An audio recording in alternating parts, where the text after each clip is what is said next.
Hello বন্ধুরা, কেমন আছো? আশা করি অনেক বেশি ভালো আছো তোমরা।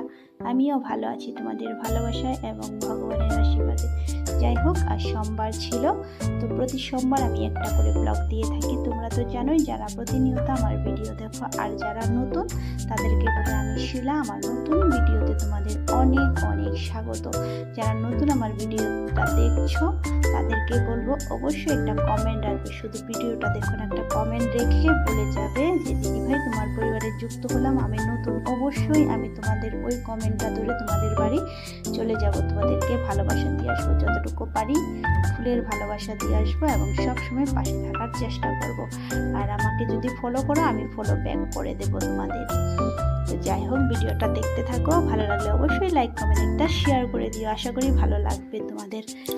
তো যাই হোক, তোমাদের সাথে কথা বলতে বলতে দেখো আমি ঠাকুর করে এসে পড়েছি। এদিকে আমার শাশুড়ি মা আমার জন্য সব কিছু রেডি করে রেখেছে, মন্দিরে যাব বলে।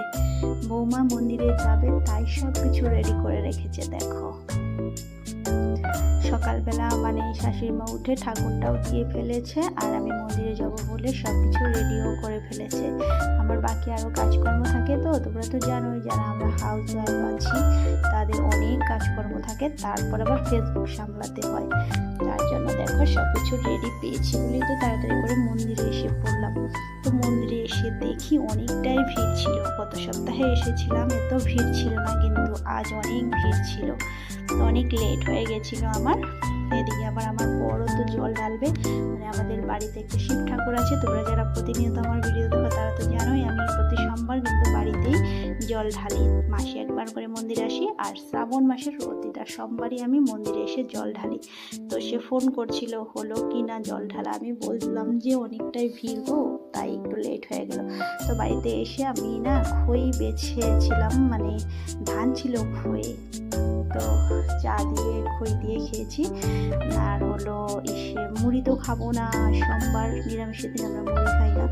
তো যাই হোক, চাটা খেয়ে এদিকে দুপুরে রান্নাবাড়ি হলো। রান্নাবাড়ি করার পরও কিন্তু অনেকটাই কাজ থাকে বলো, মানে রান্নাটা আর শেয়ার করতে পারলাম না, মানে তো ক্যামেরা নিয়ে মানে রান্নাবাড়িও দেরি হয়ে যায়।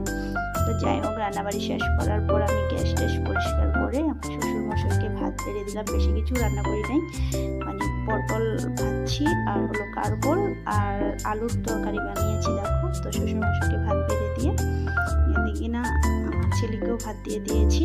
একটু গান শুনবো বলে মনটা হালকা হবে, কেমন লাগছিল, ভালো লাগছিল না, তাই একটু গান শুনলাম। তারপরে দেখো এক জায়গায় যাবো, মানে নিমন্ত্রণ আছে, তো কাপড় জামা ভাড় করে নিলাম। টাটা।